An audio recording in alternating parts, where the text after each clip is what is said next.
Webinar Wednesday, Webinar Wednesday, shaping the way we teach English. Webinar course, shaping the way we teach English.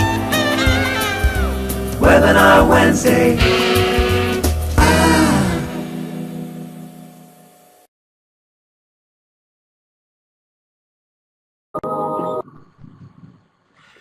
Welcome to Shaping the Way We Teach English Webinar Course 15, brought to you by the American English team.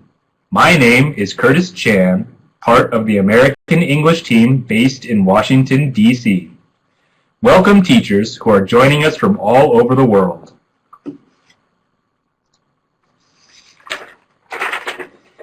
Here you can see the Course 15 schedule. Today is the second webinar of Course 15.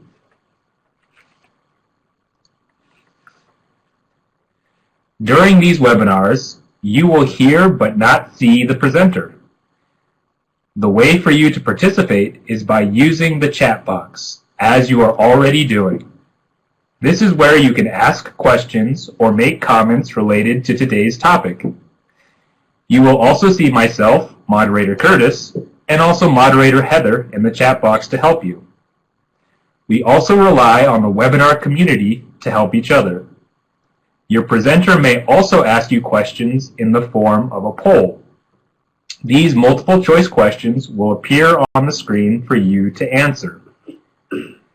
Some people may experience technical problems.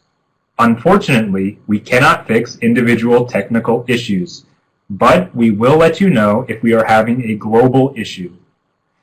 If you do lose sound, a great way to follow along is with the caption pod.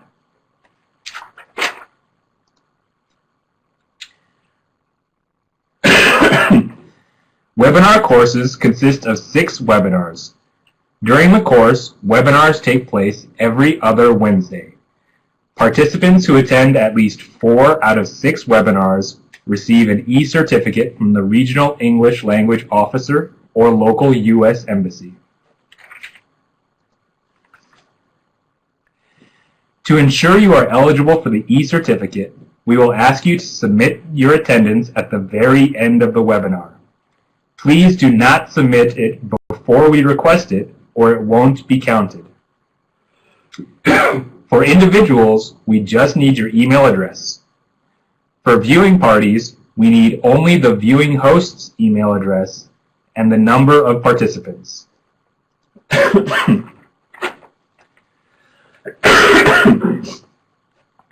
Many of you are familiar with our Ning site, but if you haven't registered yet, please join this site.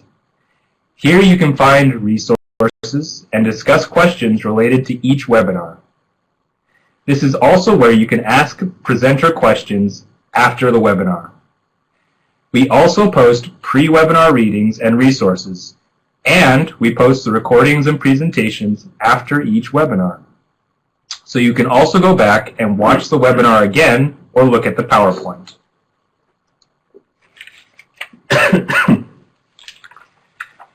Raise your hand if you are already a fan of American English at State on Facebook. We are having a Facebook challenge that we want you to join. Take a picture that shows why English is important to you, tag your photo with hashtag WeLoveAE on Facebook, Twitter, or Instagram, and also share the AE Facebook page with a friend.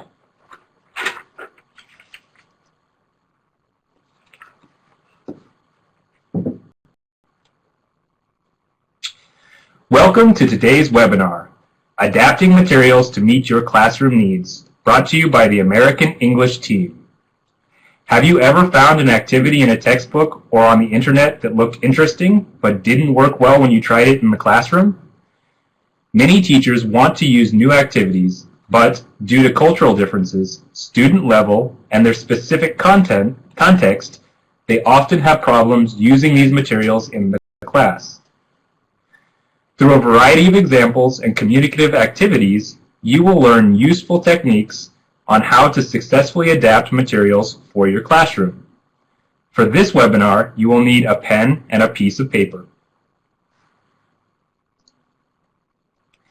I'm pleased to welcome our presenters today, Roger Cohen and Russell Barczyk, who are both Regional English Language Officers in Washington, D.C. Before becoming a Relo with the U.S. Department of State, Roger Cohen worked at the Defense Language Institute in Texas. He also spent 5 years teaching in Mongolia, where he was an English language fellow.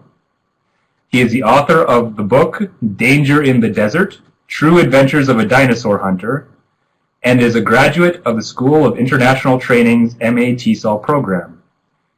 He and his wife, Tumi, have an 18-month-old daughter, Natalie. Russell Barczyk has been an English language fellow in northern Morocco and a senior fellow in Beirut, Manama, and Ankara, and has managed English language programs in Oman, taught university students in Germany, Mexico, Thailand, and the U.S., and has worked with teachers in a wide variety of settings. He earned his MA TESOL from Kent State University in 1999. He recently joined the U.S. Department of State and lives in Washington, D.C. with his wife.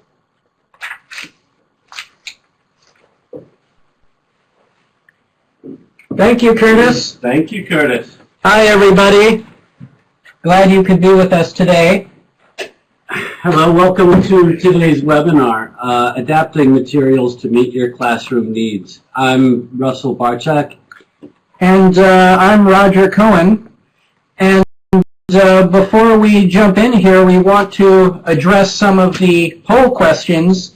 Russell and I were taking a look earlier, and we saw a few comments from the poll that struck us. One of them was that a lot of people mentioned in the poll that their activities or the activities from textbooks and materials don't really motivate their students.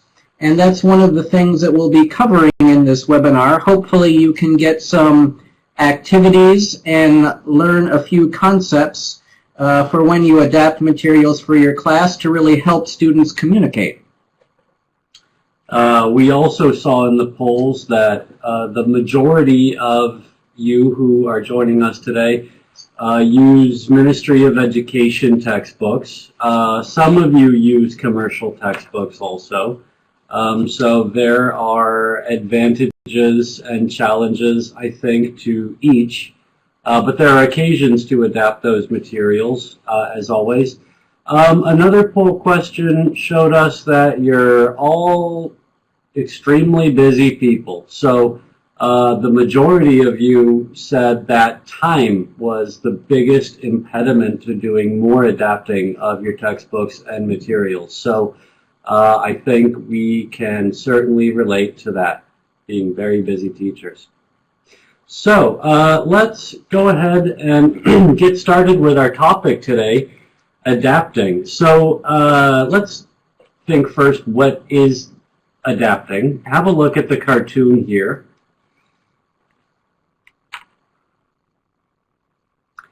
So the polar bear says, "So we beat the crowd, now what?"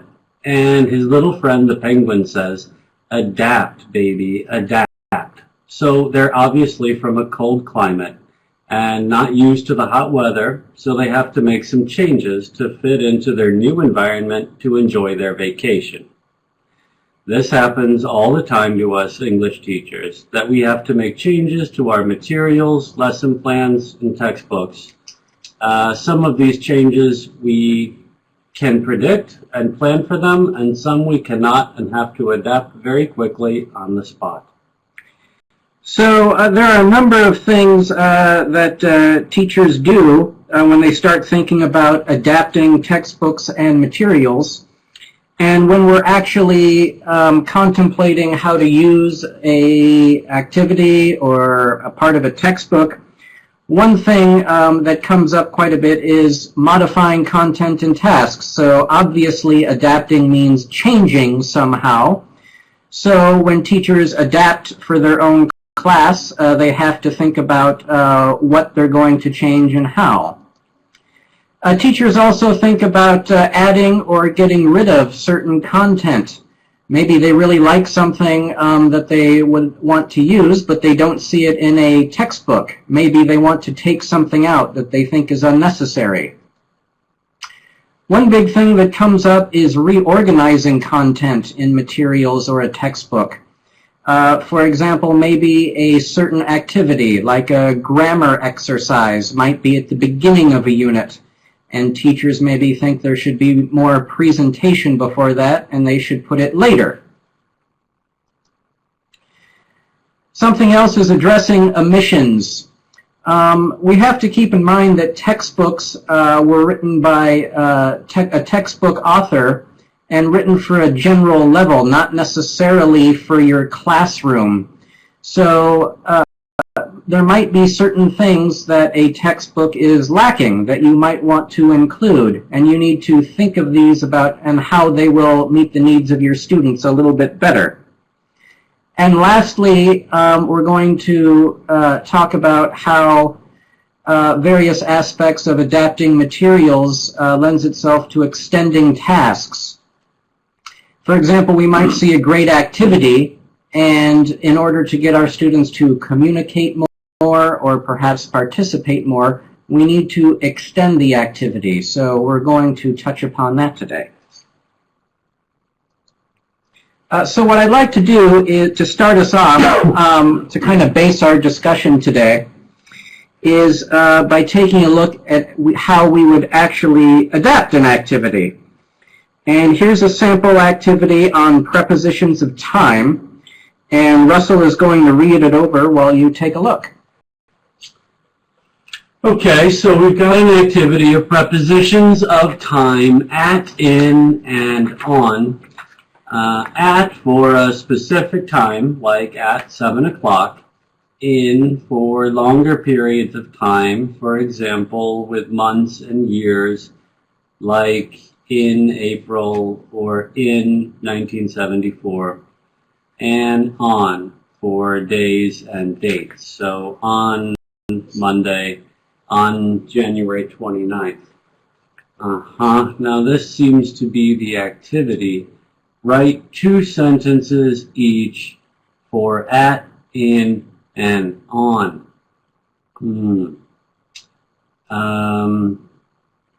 Well, the topic seems a bit boring to me, Roger. Yeah, it could be. Yeah, there's not a lot of interaction going on in there. It might be a little bit boring. An activity is fairly typical like this in textbooks, so we're going to need to think of some ways of making this work a little bit better in our classrooms. So that kind of leads to the next slide on why we're going to adapt activities. So as we showed in the last activity, a lot of things we come across just aren't really interactive enough. They might have good grammar examples or illustrate vocabulary, but we need to somehow include something more to get our students really interacting. Also, for the last activity and for many activities, there needs to be a bit more of a context. What is the activity attached to? Is there some type of maybe narrative for the activity or text? And I think as someone just wrote in the chat box, students need motivation. A lot of times as teachers, you know, if we're overworked, we don't have a lot of time. I know, speaking for myself, sometimes I would just do an activity in a textbook and I'd say, okay, so talk to your partner now or do the activity. Well, why? Why would students do that? What is their motivation to do so? And lastly, we need to think about integrating skills, for example, reading, writing, listening, and speaking, to really tie the activity together. Roger, those are some serious problems you just mentioned. How should we go about adapting this activity to make it more interesting and useful for our students? Well, that is the ultimate question that we hope to get at in this webinar. And so there are just a few quick things that I'd like to go over before we really jump in. So we mentioned that a lot of activities aren't interactive enough. Well, obviously, to adapt that activity, we need to provide something communicative to get students involved. If there's a lack of context, well, how can we create texts that are simple and easily adaptable? And of course, as teachers around the world, you know, we don't always have easy connections to the internet. It's hard to pull out something for our students. So we're going to talk about some easy ways to adapt texts and to create texts for the classroom. To motivate students, well, we can help students get at their interests, and this might motivate them. And lastly, we need to think about designing different tasks for the variety of skills. And just one quick thing I'd like to mention before we continue. When we talk about adapting textbooks and materials, one thing we should mention is that a lot of textbooks and materials are very well written. They provide really great activities, and a lot of times they work really well. But what Russell and I would like to point out through this webinar is that we want to really think about how we can teach our learners and our classes instead of just teaching the textbook. So how can we really reach our learners in a personal and effective way? Okay, so we've talked about why and how to adapt textbooks and materials. Now let's think of some key considerations for when we do adapt. So, what do you think, in a word or two, are some considerations to think about when we're adapting? I've seen some interesting ideas already come by in the chat box. Okay, there's Please Anna write your comments in the chat box. in Peru who suggests student needs, so something very student-centered. That sounds good. The level of the students, definitely. Yes. The class size is another big one. Khalid in Pakistan mentions learning styles. That's a great one. Oh, very good. Now we're getting a lot of ideas. Culture, for sure, is... We'll be touching upon that. A reason we adapt. Okay, so thank you for those. I think you got most of the ones we thought of also. Which was class size, learner preferences, which we mentioned, student level, that many of you mentioned, I think, teaching the learners and not just the material in the textbook, so our approach to the curriculum could be student-centered. Culture, I think many of you said, and the need to create a communicative classroom as well. So these were some of the main considerations we thought of for adapting, and we'll use these 6 points as the framework for the rest of our webinar today. So we'll talk more about each of them. Starting with the first topic, class size. Let's do a quick poll. So you don't need to chat your answer, but answer the question as a poll. What is your average class size? How big? We've got teachers from all over the world here, so I'm curious to see what the majority of you vote. Let's say 21 to 30 students or 11 to 20. How big have your classrooms been, Russell? Excuse me. Well, I've had a few small classes, but many of them have been over 50 students. Sure. That can be quite a challenge. Yeah. So it can be very difficult with large classes. Some of you have up to 40 students, some more than 40 students. It definitely depends. Sure. It looks like most of you between 11 and 30 students. That's pretty reasonable, I think. That's a good size. Yeah, that's manageable. Not too bad. Not too bad. Okay, great. Well, that gives us an idea. So let's continue talking about class size. So if we think about some of the biggest classes we've had, why don't you let us know what do you think are some of the biggest challenges with teaching large classes?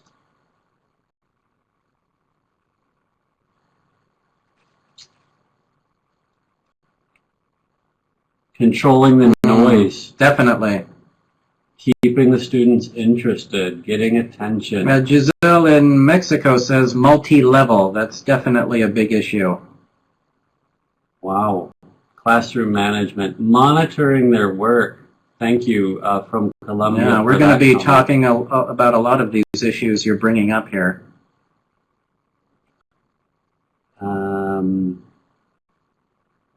Yeah, monitoring their work, noise, motivation. Yeah, I've had the same issues in my classes. These are definitely some of the biggest troubles with large classes. So thank you for that. The biggest challenges Roger and I talked about with large classes were some that you've already brought up. So giving the students enough opportunity to practice, giving the students enough talk time, allowing for enough time, attention, and feedback from the teacher to individual students. You all said noise, so logistically hearing and seeing the teacher or the board or the screen, and sharing those resources. So if we have textbooks or handouts, the more students we have, the more resources we need to distribute. Definitely. So some of these we can help more easily, and some we can't. But let's see one of them that we can do something about, something that is in our control, which is allowing for enough student talk time. Excuse me. So let's talk about adapting an activity to give students additional talk time. We're going to hear a listening activity about introductions from a textbook called American Headway. The directions ask students to fill in the blanks with words from the box. So we're not going to do that. We won't do that activity, but instead I'll ask you to vote on a follow-up speaking activity your students might enjoy. So we're going to listen first to a traditional listening activity with fill in the blanks. We don't need to do the activity, but imagine it, and then we'll see a poll immediately after with 3 ideas. Unit 1, Track 2. Read and listen to Maria. Complete the text using the verbs in the box. Hello, my name's Maria Guzman, and I come from Mexico City. I'm 20, and I'm studying medicine at the National Autonomous University of Mexico. The course lasts 6 years. It's hard work, but I'm enjoying it a lot. I live at home with my mother, father, and grandmother. I can speak 2 foreign languages, English and French. I speak French because my grandmother's from France, and she always spoke to me in French when I was very young. I speak English because I went to an English-speaking high school. After I graduate, I'm going to work for Doctors Without Borders in West Africa because I want to travel and help people.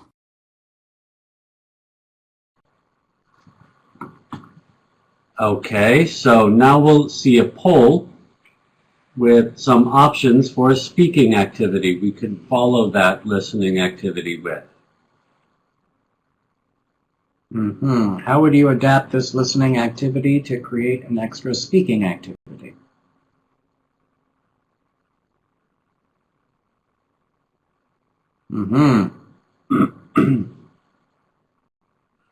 Yeah, those are all great choices, Russell.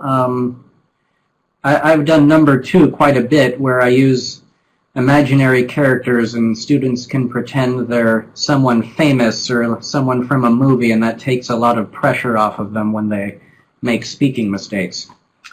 Yeah, that would give them a chance to use their imaginations for sure. Okay, Still, I guess most people find it more useful to have them introduce themselves. But these are just some ideas. Obviously, there are plenty of others. Just an example, a way to illustrate the idea of extending an activity for additional talk time. So let's see, back to the slideshow, some general recommendations in dealing with an activity like this and considering working with large classes. So we could create listening groups with mixed abilities where maybe some of the stronger students help some of those who need more help. We could shift the seating between listenings in the classroom so the students in the back move to the front and so on. We could offer mixed skills activities that are more student-centered, like the speaking activity we just saw. Or we could create a jigsaw listening activity that we'll talk more about in 1 minute, or develop an information gap, which Roger will explain more later. So let's see what jigsaw activities look like. In case you're not familiar, a jigsaw activity divides up different pieces of the same text. For example, a story to expert groups, like the numbered groups here. So they study and understand their piece of the text as a team, and then explain it to members of each different group later to put the whole story together, like the mixed group A groups and so on. It's a very good activity to make sure each student participates. For the short listening text about Maria, we can imagine each expert group hears a sentence or two about her story, then shares that piece with the next mixed group to put everything together that they know about her. So you can check out the website jigsaw.org to learn a lot more about this quick and easy technique. So now let's switch to Roger to hear more about the next consideration. Okay, thanks, Russell. That's some good stuff there. I've done a lot of this in my own classes. The next issue we'd like to talk about are learner preferences, and I saw that a lot of you mentioned this in the chat box. So just quickly, what are learner preferences? Well, obviously we all know that different learners learn in different ways. Some people might enjoy one way, some people might enjoy another way. I'd also like to mention that certain activities work better for certain types of people with certain types of learner preferences, which we'll get into in just a minute. And the important issue here that I'd like to go over is that a lot of textbooks and materials don't necessarily cover this. So we want to talk about some adaptations we can do that will help engage people with different types of learner preferences. So what exactly are the learner preferences? Well, the first one, visual. So some people learn better when they're looking at something, like, for example, a picture. And we'll get into some different ideas on that in just a sec here. The next one is auditory. These people might learn well from dictations or from classroom speeches. The next one is called kinesthetic. This one deals with learners who learn really well when they can get out of their chair and move around and mix with other students in the class.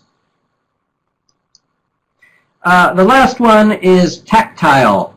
Tactile deals with touch, and this learner preference deals with students who enjoy manipulating objects in class, maybe when they have something on their desks and they can move something around. This works very well for them. So I'd like to do a quick poll here. I'd like to ask, what type of learning do you usually prefer?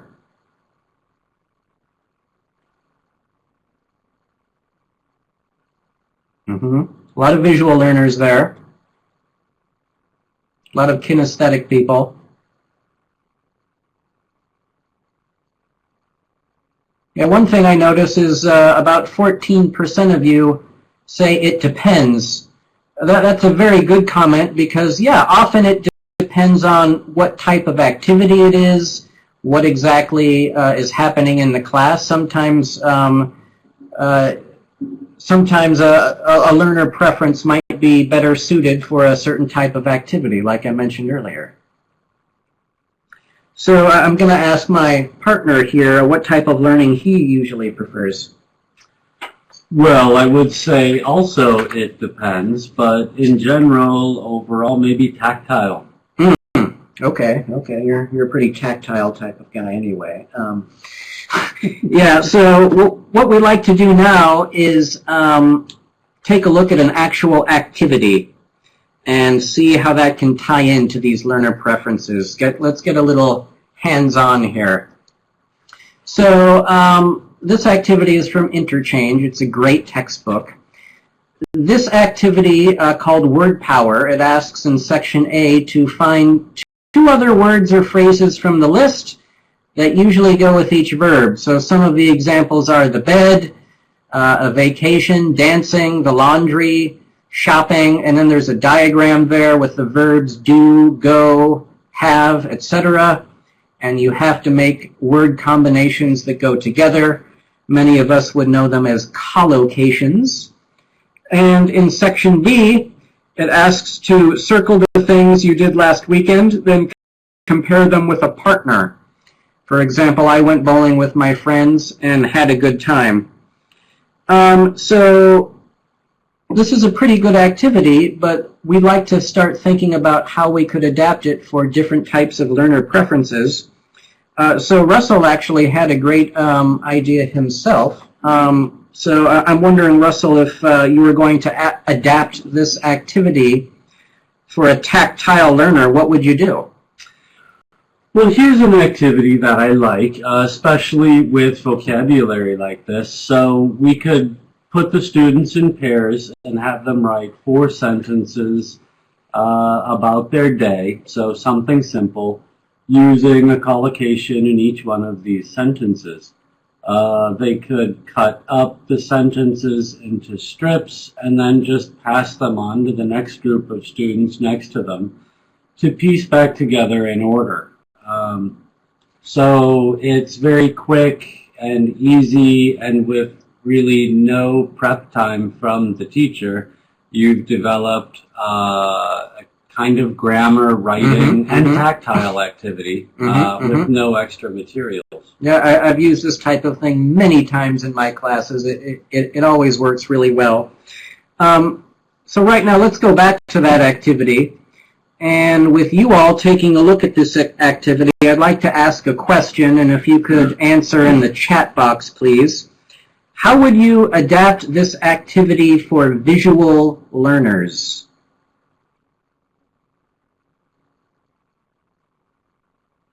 Okay, using pictures, what would you do with the pictures? If you have a video, what would you do with the video? Flashcards. Flashcards, okay. Pictures associated with words.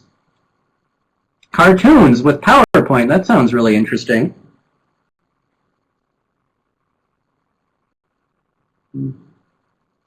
Have them around and leave some gaps. Interesting. You might be moving also with that activity. That's true, that's true. There's tons of activities. Yeah, it looks like some good ones there. Match pics with phrases or words. Yeah. You know, we've done a lot of these ourselves, and we just like to go over just a couple of quick activities that we've used before that would work for adapting for visual learners. The first is partner pictures, and I drew that myself. Thank you very much. And that's people going dancing, or you could say having a party. So basically, you could take answers from an exercise and then have students draw the answer, and then you could have the partner guess about what the answer is. It's a quick way to tie something visual into the activity. Another one that I've used quite a bit is a storyboard. And this is a great visual activity because it really combines something with creative, I guess you could say artwork, not in my case, but maybe with your students. And the visual preference with extended speaking. It's pretty easy to do. Just have students maybe divide their papers into 4 sections, and then they could draw their day or maybe a short story based on the exercise answers on a piece of paper.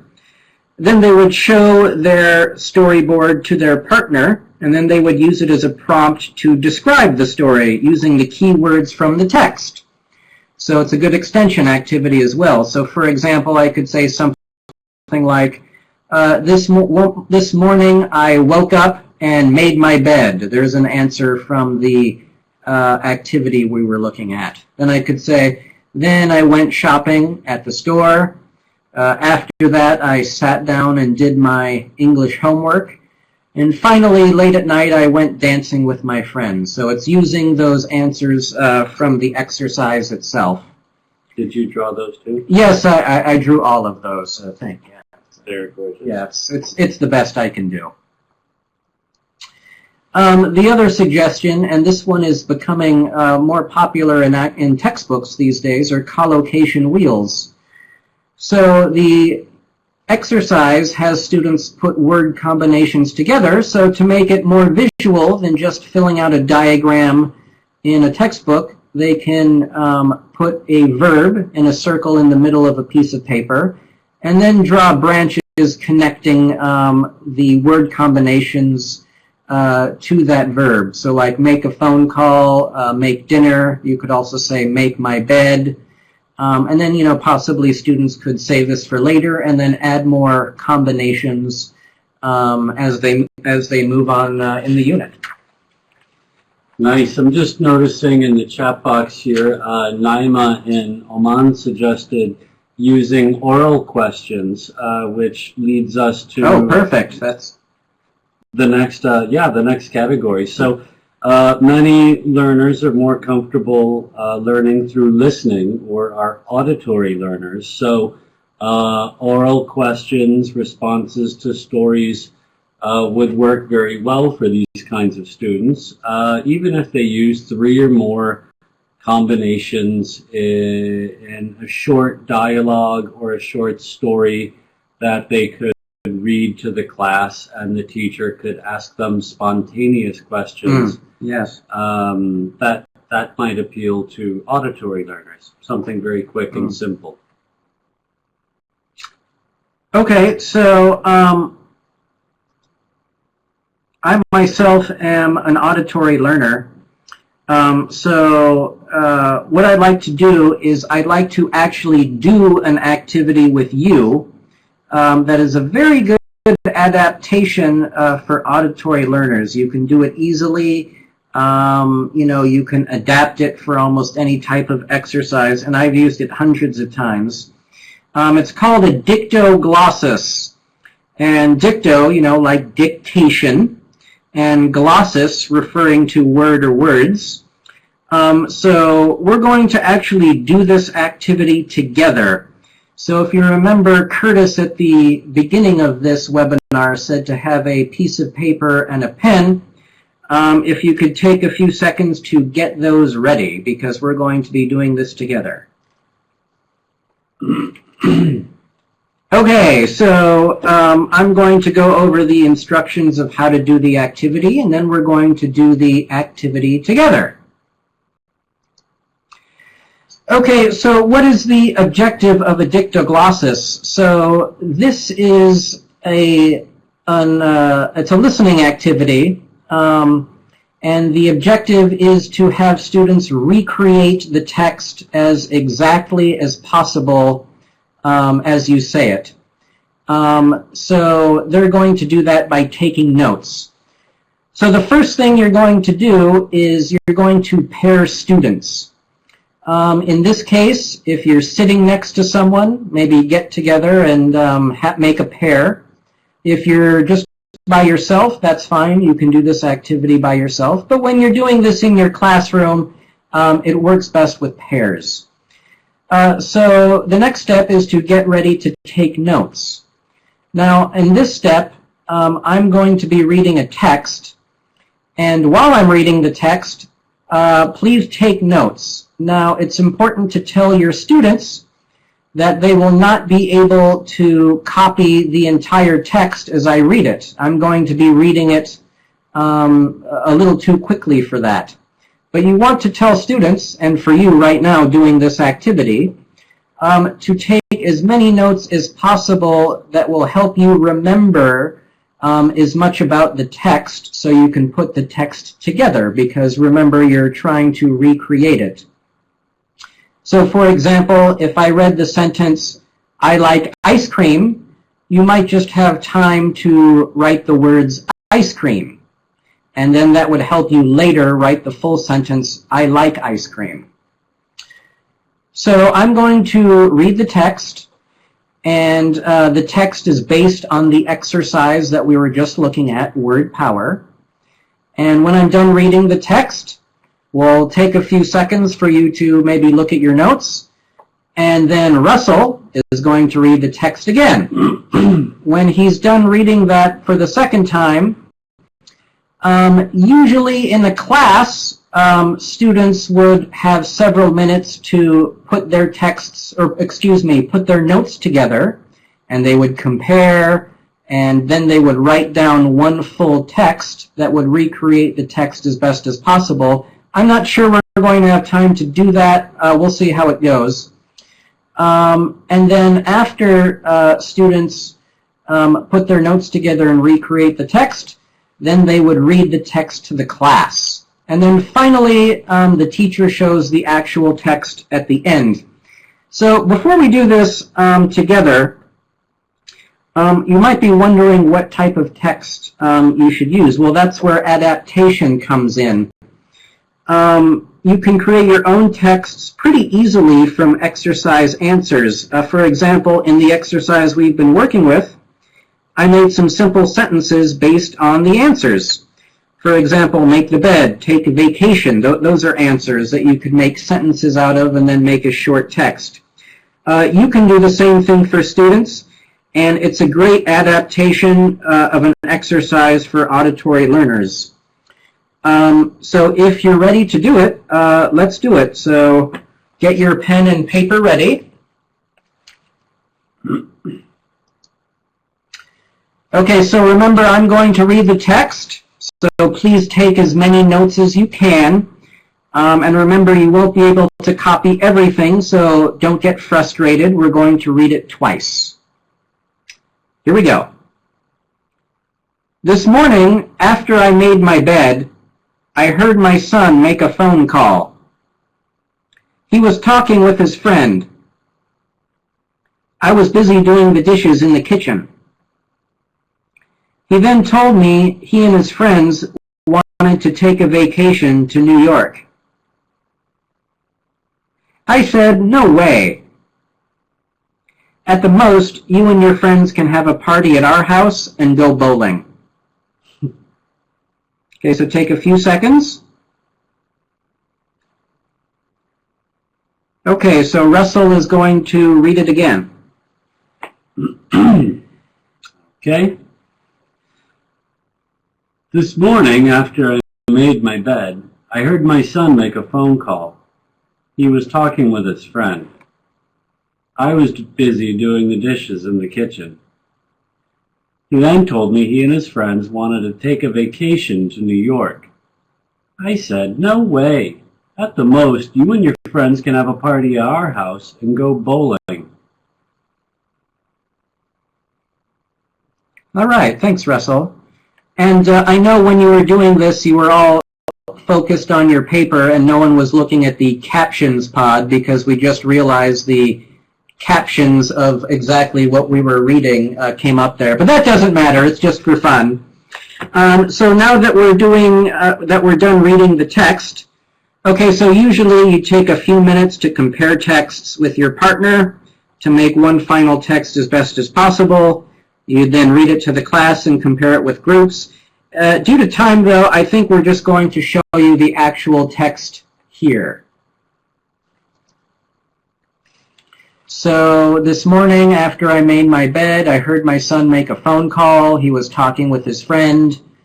And then you can keep reading it. You'll see underlined are all those collocations from the exercise. So it really just took me a couple minutes just to write up a very simple story. And I've really done this hundreds of times with my classes. Just the last quick thing I'll say about this, if anyone's interested in assessment, you know, whenever I've done this, my students, they get so involved with this activity that assessment hasn't really been an issue. However, I do know some teachers that do this adaptation, you know, maybe once a week. And every time they do a dictaglossus, you know, the students write down how many words they miss. And then over the weeks, they can compare and see how they're improving. And then, you know, you can talk about listening strategies and note-taking strategies and way to improve. So, yeah, I've used that many times. Okay, so now that we're done with auditory activities, let's move on quickly to the next one, which is kinesthetic. And I saw a couple people talk about this in the chat box. So remember, kinesthetic means body movement.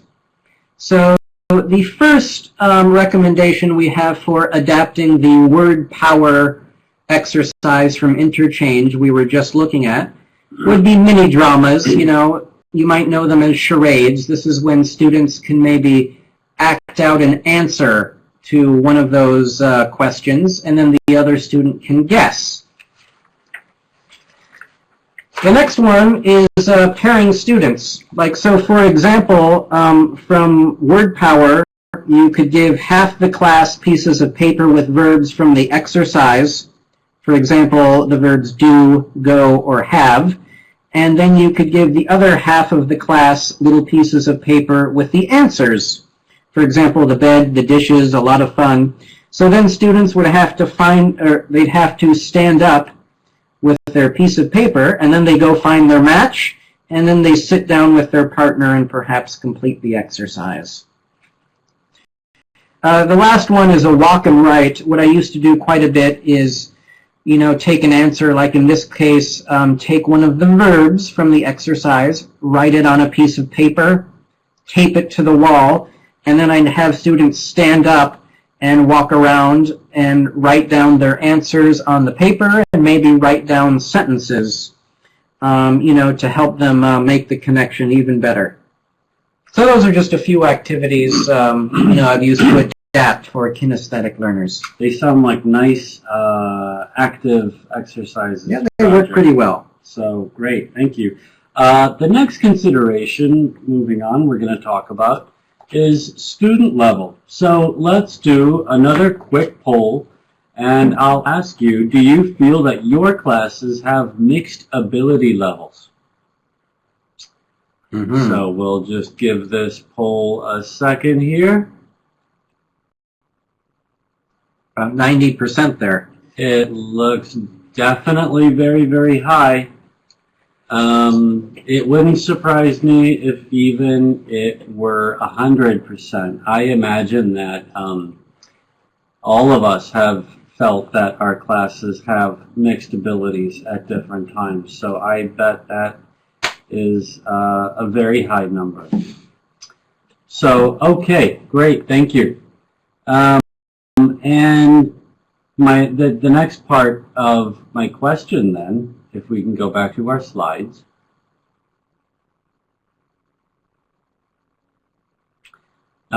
Excuse me, with mixed ability levels, is what effect do you think this has on your classroom?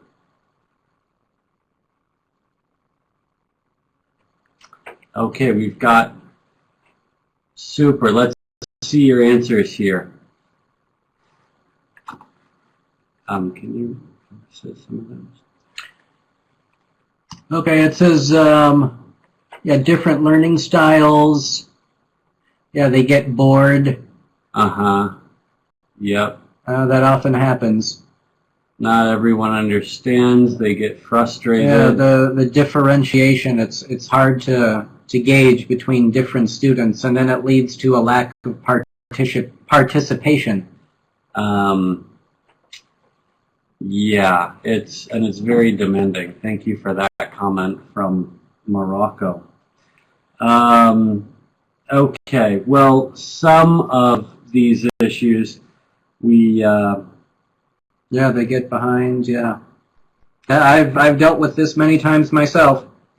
Okay, so great. Thanks for those answers. So if we can go on to our next slide here, we will see an example of an activity, and then we'll talk about how we might adapt it for a class with mixed ability levels. So we're going to hear part of a song that if you've participated in our webinars before, you probably already know. It's about New Orleans, which is a city in the south of the United States in Louisiana, and it's famous for jazz music. So we'll see a common activity many teachers do with songs.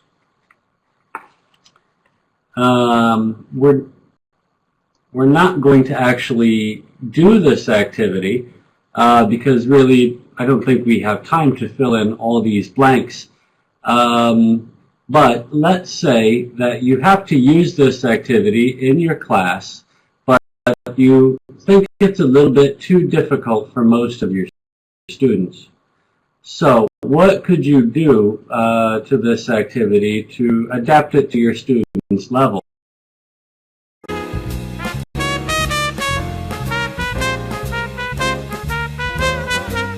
Good morning, New Orleans. Good morning, New Orleans. We love you, New Orleans. We love you, New Orleans. It's such a lovely thing to love New Orleans. When people come, they never leave because we're swinging that way. The sun shines so, so bright. The sun shines so, so bright. The breeze is so, so nice. The breeze is so, so nice. The starlights twinkle all night down by the riverside. So by and by, sometimes I cry. It's such a beautiful sight. Some people wonder what all this talk is about. New Orleans, but if you love her, you know what I mean.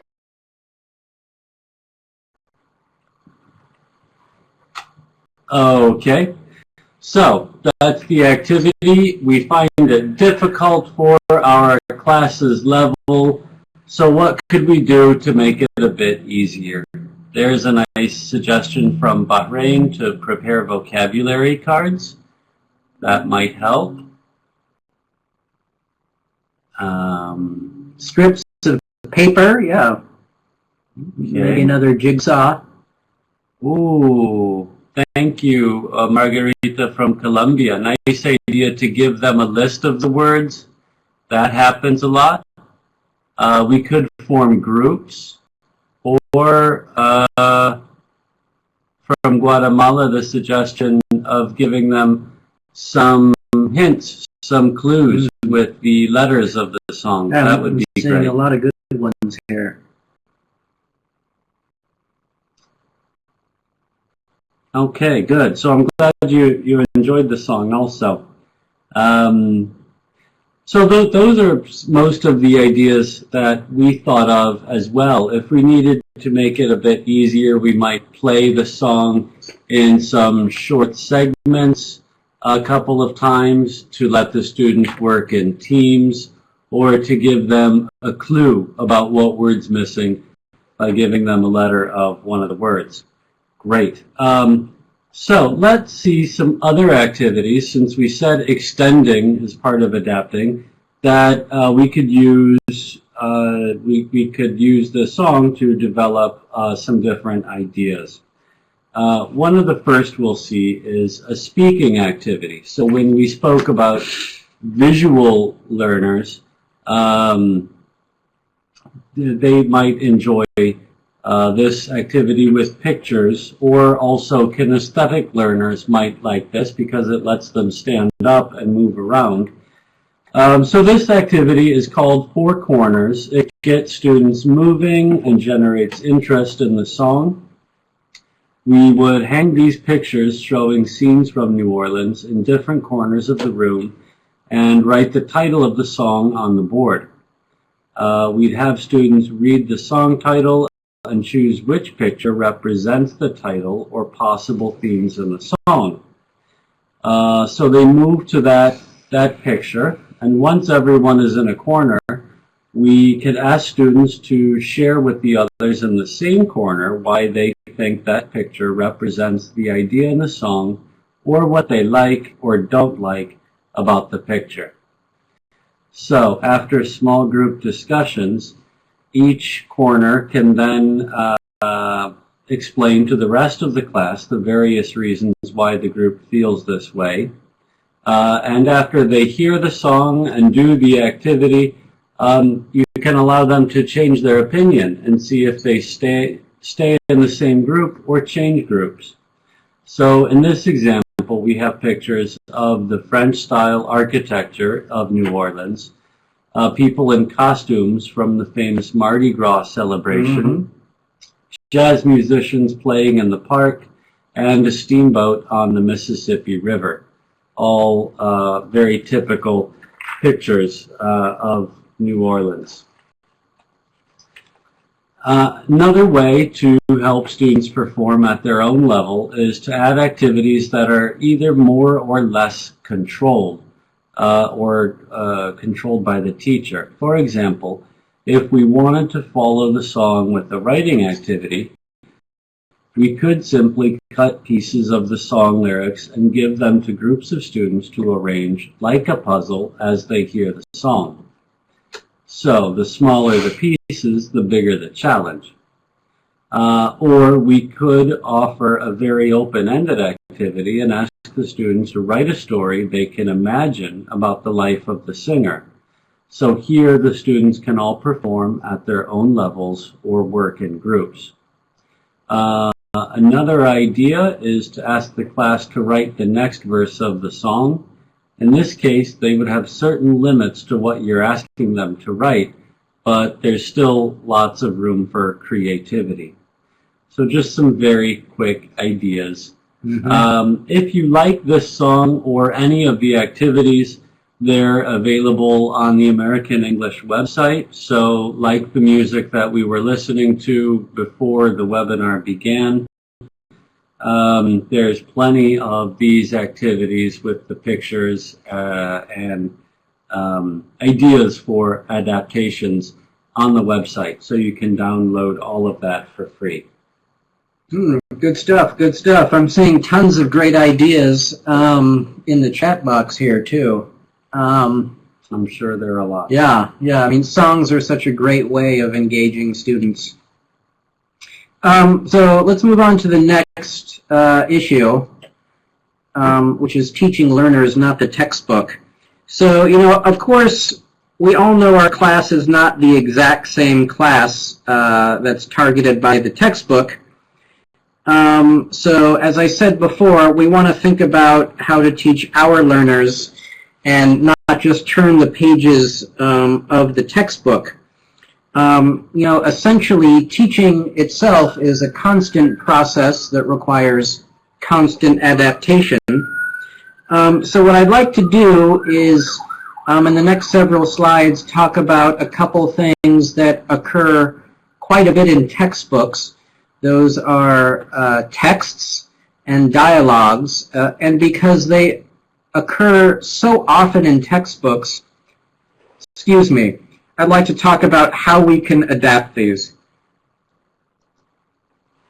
So the first reading I'd like to take a look at, and you don't need to read this now, it would take too long.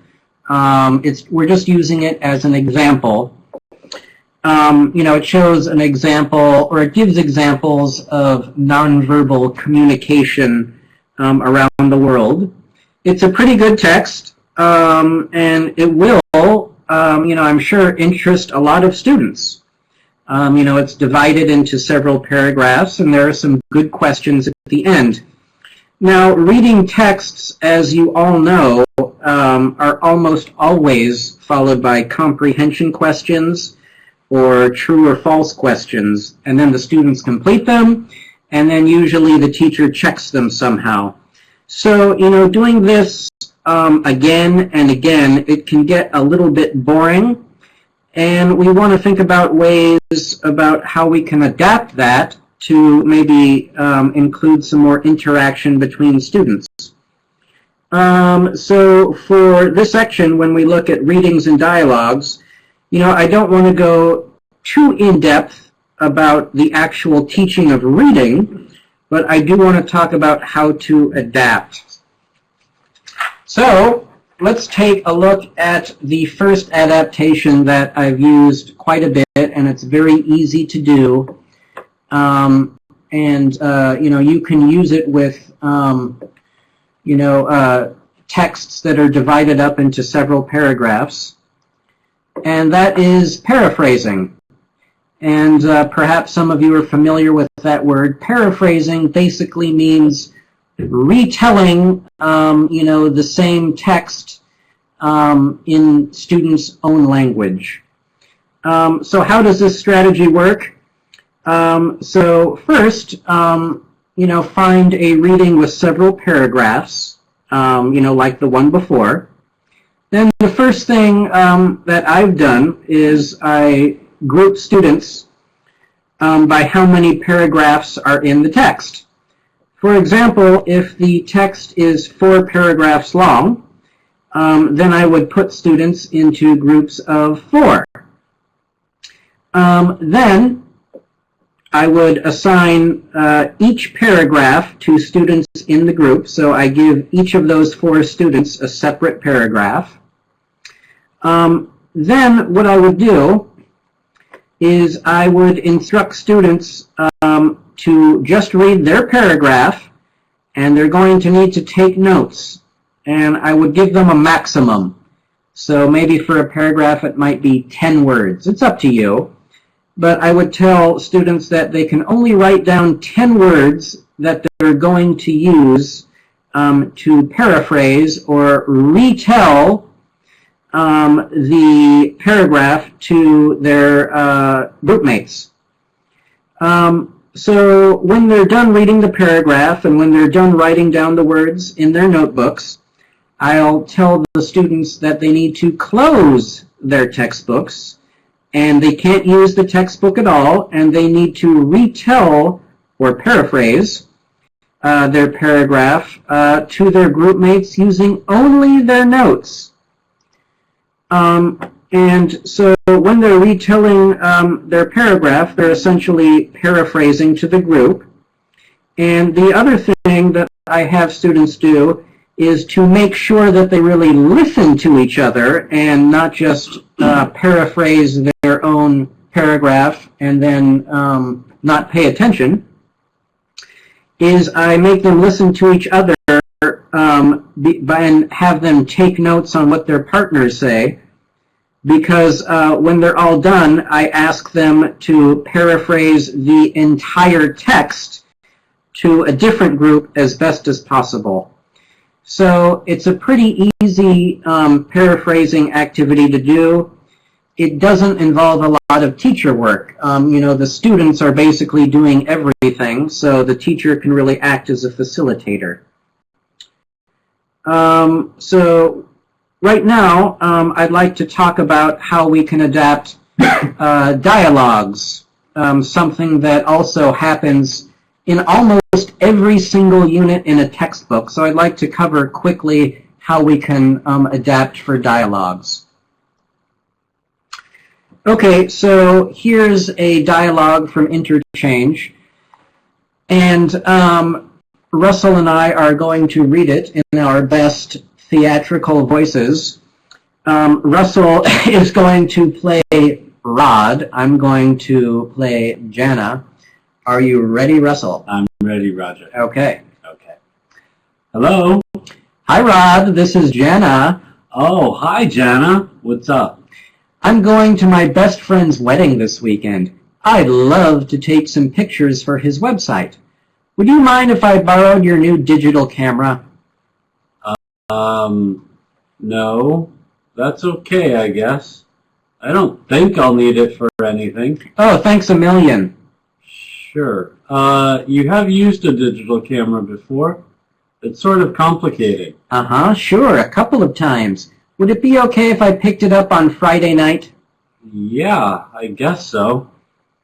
Okay, thanks, Russell. It sounds like Rod there doesn't really want to lend his camera to Jana.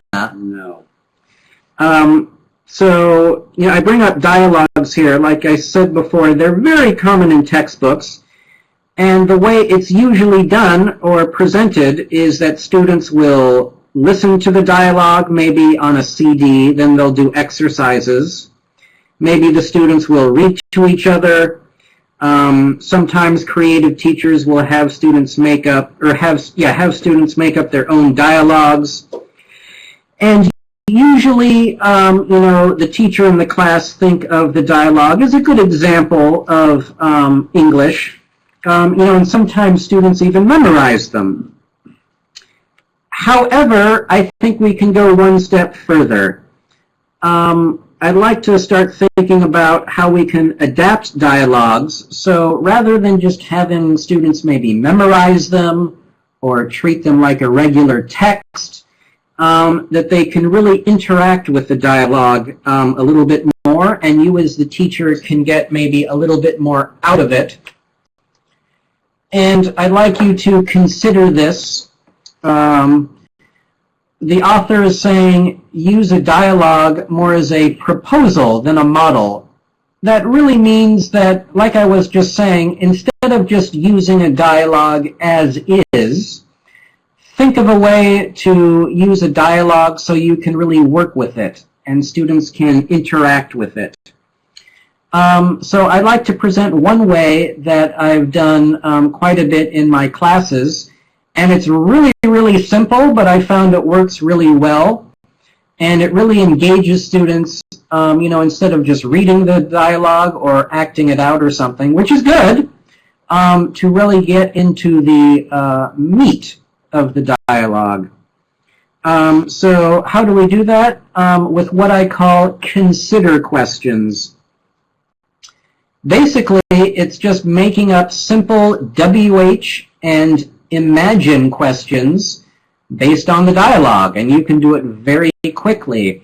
So, for example, based on the dialogue between Rod and Jana that Russell and I just read, I made up these questions. And please don't answer these in the chat box. I just want you to take a look at them to see how we do them. We really don't need to answer them in the chat box at all. So the first question I made up is, what is Rod and Jana's relationship? What words or phrases indicate their relationship in the dialogue? Second, how does Rod feel about lending his camera to Jana? What words or phrases indicate this? What else could Jana say to make Rod feel more comfortable about lending his camera? Imagine you are Rod. What could you say to refuse Jana's request in a polite way? So instead of, just having your students read the dialogue or listening to it, if we come up with these consider questions, as you see, it's a pretty easy way for students to start analyzing the dialogue and for you to start thinking about the dialogue yourself and what particular language means something to students in those dialogues and what might they take away for later. There are tons of ideas about how to adapt dialogues, and I've already seen some in the chat box. We don't really have time to cover all of them, but we'd love to see some of your ideas, so please post them to our Shaping English Ning discussion afterward. So I think I'm going to turn it over to Russell right here. Thank you, Roger.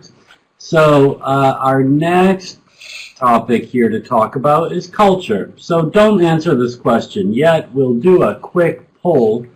But the question for the poll is about culture. So another reason many teachers adapt their textbooks and materials is cultural reasons.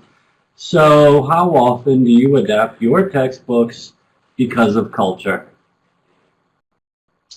So there's a lot of different things to think about. This is a very big subject. And sometimes we don't even realize when we're adapting or changing our materials because of cultural reasons. Sometimes we do it so automatically.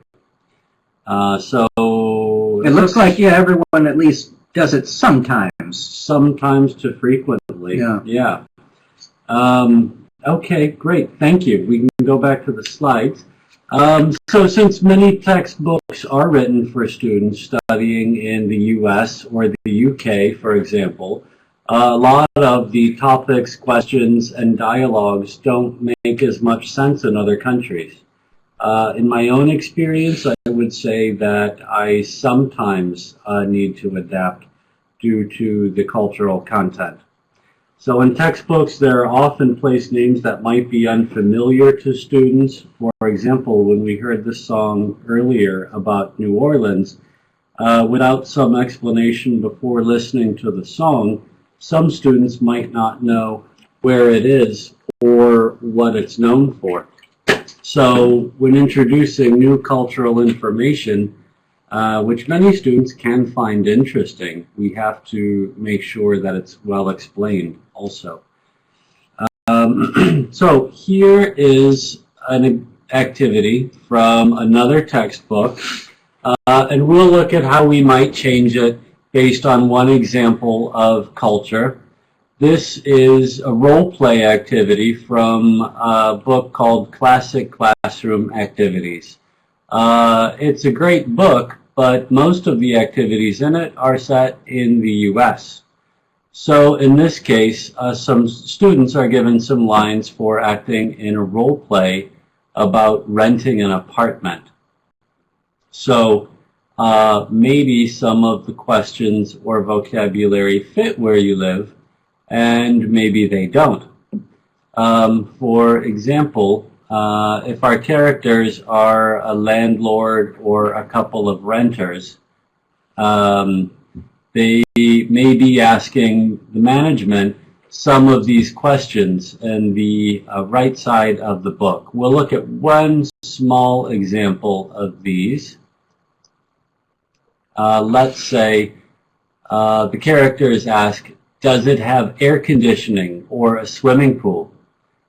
So if we want to just replace the words air conditioning or swimming pool, what would people ask about when renting a house or apartment where you live?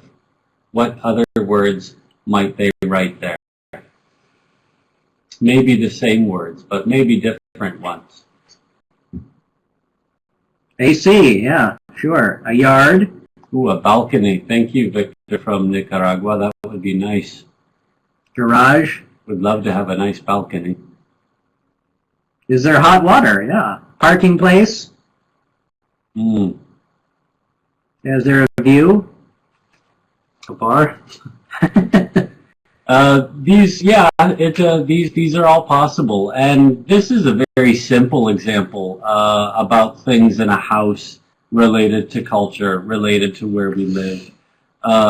So in general, some points to keep in mind when thinking about the relevance and interest to our students from our textbook or materials. Please remember these points of the vocabulary, the situations, the characters, and any music, movies, or pictures that they're appropriate, relevant, and interesting to our students.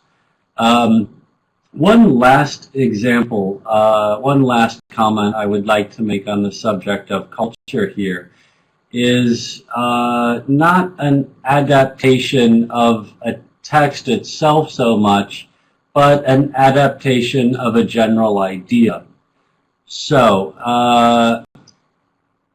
this example of a reading was completely written by a student. In this case, high school students in Nepal wrote their own stories about their own cultures, and other teachers edited their work, wrote some vocabulary questions from their work, and then some discussion questions also. So here, instead of adapting a text, the classes made their own texts, and then those are used in other classes. So this has already been done, I know of, in Nepal and Russia and Turkey. So it's just food for thought for you to think about if it's something you would like to try with your classes or not. And over to Roger. Okay, thanks, Russell. Great stuff. Yeah, like I was telling Russell right before this webinar, even when I'm teaching in the United States, you know, sometimes I'd have to adapt for culture there because, you know, maybe a textbook is talking about something that my students aren't familiar with, or there are even different cultures in the United States that I needed to be aware of. So, yeah, that's definitely a big issue when we're adapting materials. The last issue we're going to talk about today is a big one. So our students aren't communicating. How can we motivate students to communicate more? There are many, many ways to think about this. This could be a separate webinar by itself. So what I'd like to do is I'd like to focus on just one concept and discuss a couple quick and easy ways about how to adapt it in our own classroom. So that concept that I'd like to discuss is called an information gap. And you see two pictures, and they are nearly identical. However, there are some differences. Let's take maybe a few seconds, maybe in the chat box. Can you tell us what some of the differences in the picture are? Okay, yeah, bananas, that's different. Cookies, yeah, one of the cookies, the clocks. Yeah, I think the cat is holding a lollipop. Why a cat is holding a lollipop, I have no idea. But why would a cat hold a spoon, too? That doesn't make a lot of sense. Tomatoes, are those the same or are those different? I'm not sure. They look the same, I'm not sure. The shelves, those are different. The girl's face. Oh, yeah, and one, I never noticed that. In one, she has her tongue out, and the other, she doesn't. So here are some differences right here in the next slide. That's not all of them, it's just some of them. Okay, so this is a classic information gap activity. Now, you know, how do you encourage genuine communication in your class when your students have to communicate? So, you know, not all of us have books and books with different pictures that we can always give to our students so they can do the same activity like this all the time. So what we want to do is think about the concept of an information gap. So an information gap is when two students have different information, so there's a gap between their information, and so for some reason they must communicate. So the teacher forces them, and forces them in a good way, to communicate. You're creating conditions for your students to really talk to each other. So let's take a quick look at some examples about how to do this. So we can gap exercises. We can make gaps in exercises. The other one is 4-window tables. So this type of activity is very, very common in textbooks. It's a matching exercise. So you match the information in the first column with the information in the second column. You could either have students, you know, write in the numbers. Sometimes you see students draw lines between the columns. But how can we make a simple activity like this more communicative? Well, we can gap it. So some teachers might do this by making photocopies, but if you don't have a photocopy, if you don't have a copier, you can do it very easily. How I used to do it is just divide students into pairs, and you have one student cover one column, and you have the other student cover the other column. Then students make sentences because they have to communicate. For example, if Russell and I were partners, I would cover the seasons on the left side in my textbook, and he would cover the answers on the right side in his textbook. So Russell might just say winter, and I would have to listen to Russell and find the answer, and then say something like, in winter, we can make a snowman. So this is not a huge difference, but rather than just having students fill in letters or draw lines by themselves, there's an information gap. So you're forcing them to really communicate with each other and get more speaking and listening practice. So I've done this type of adaptation many times. It's worked very well. Try it out. The next one is based on this type of activity, where students have to, say, for example, check off boxes or put their list of favorites. For example, here it lists 8 top leisure activities, and then it asks students to check the activities, list 3 other activities, and then put the activities you do in order from your favorite to least favorite. Again, it's a really good activity, but students are just doing it by themselves.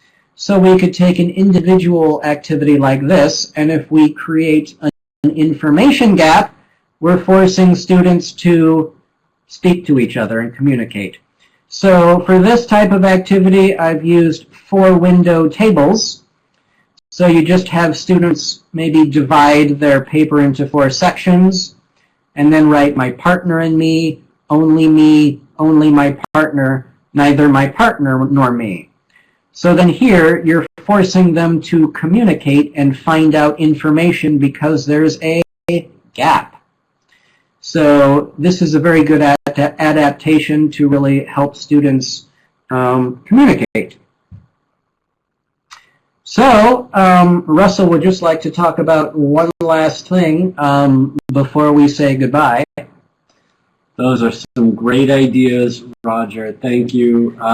Last comment is to say, don't forget, you can always initiate a couple minutes of natural conversation with your students with their books closed at the beginning or end of your class to get to know them better and to be sure you're all enjoying your time together. So you don't always have to do adapting with your textbooks either. I've certainly enjoyed spending this time with all of you. I would encourage you, if you join us in the Ning discussion, to let us know.